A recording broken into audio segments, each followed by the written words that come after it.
Bet zināji, ka Cēsis cīnās par 2014. gada Eiropas kultūras galvaspilsētas titulu? Kad? Šobrīd. Konkurence? Ir mazliet. Rīga un Liepāja. Vai mēs esam to pelnījuši? Jā!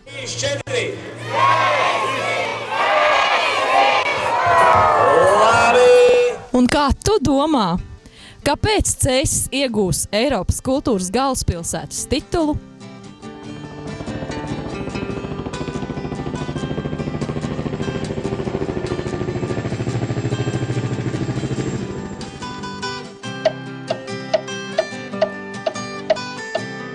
Cēsis 80 gadi patiešām bija unikāls pasākums.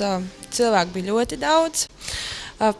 Visa pilsēta bija pilna no mašīnas pie pašas Cēsis robežām. Tika atstātas pilsētas centrs, viss slēgts. Bērnu uz ielām zīmē, snowboards, koncerti, Raimanda Paula dziedāšanas svētki, Pilsrupās dažādas kaujas teatralizēti pasākumi. Manuprāt, tas bija tiešām iespaidīgs pasākums, kas visiem varēja patikt. Jā, un tā fantastiskā uguņošana. Man patika.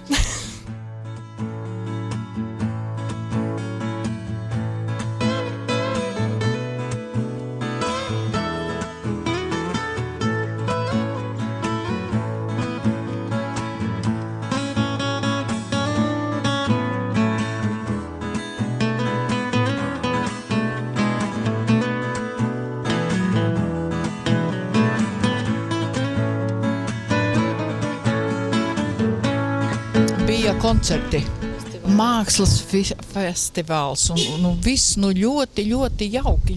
Ir māksla, lai vispār Cēsim ir vērtība. Vispār ir vērtība. Man ļoti patīk, kā arī parkā, kā teikt, tādas saskaņā ar mākslu notiek kaut kas tāds vispār. 3. gadu Cēsīs notiek mākslas festivāli. Katru gadu tos es apmeklēju. Šogad man ļoti patīk simfoniskās mūzikas koncerts.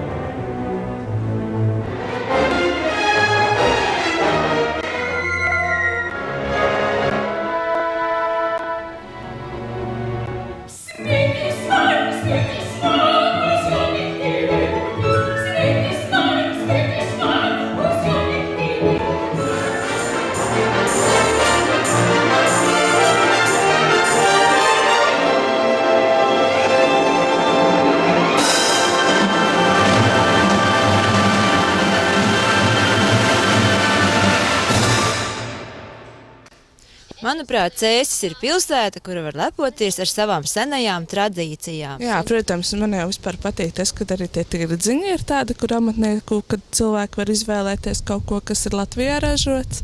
Tāds, un tie paši pasākumi pilsētā, tur visa ģimene var pavadīt laiku kopā. Šajos svētkos satiekas cēsnieki un cēsu viesi. Katru gadu tiek izdomāts kas jauns, interesants, izsmalcināts dažāda vecuma viesiem un pašiem cēsniekiem, sākot ar vismazākajiem un beidzot ar visnopietnākajiem. Katru gadu tie svētki vairs jau neatcerās, kas bija. Patīkami, ka pilsētas svētku priekšnesumu veidošanā tiek maksimāli iesaistīti visi pilsētnieki. Man ir ļoti paticis, ko es vairāk varu pateikt vispār.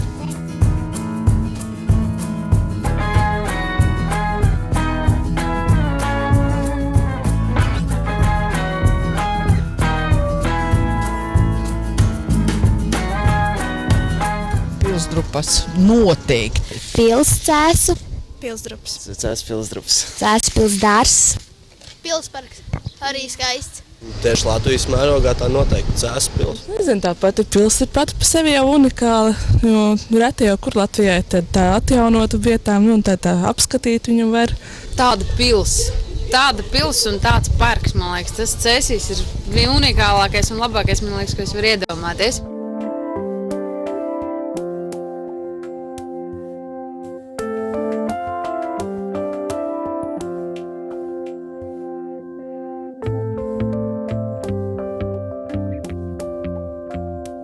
Cēsis ir brīnišķīga pilsēta. Ar ģimeni bieži atpūšamies Žagarkalnā. Ziemā mēs braucam visi kopīgi snovot un slēpot. Skateparks. Futbola stadions arī, bet tā.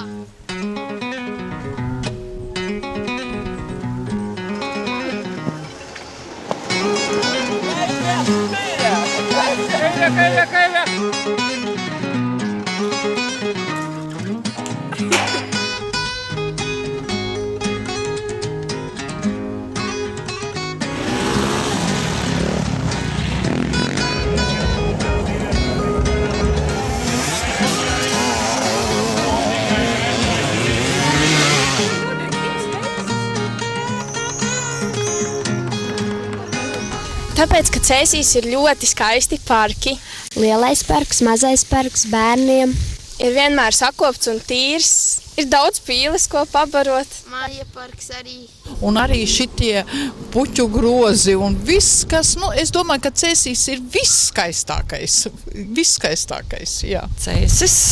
Cēsis ir pietiekami zaļa un skaista pilsēta. Es priecājos par Cēsī. Katrā ziņā var lepoties ar visu, ar tām pašām strūklakām, kas varbūt citās vietās pilsētās nav. Īpaši man patīk tā jaunā, kas tagad mums te lejā Rīgas ielā. Strūklakas skaistas. Skaista zaļa. Ļoti skaista zaļa. Daudz, kas ir izdarīts, piemēram, Māja parks ļoti skaists, no jauna sakopts. Citāda veida zaļumi ir parādījušies. Bija jaunās strūklakas, tur ir mucas ar zaļumiem. Tā kā tas arī saudabīgi un jauki un skaisti. Tā kā vienmēr te ir forši.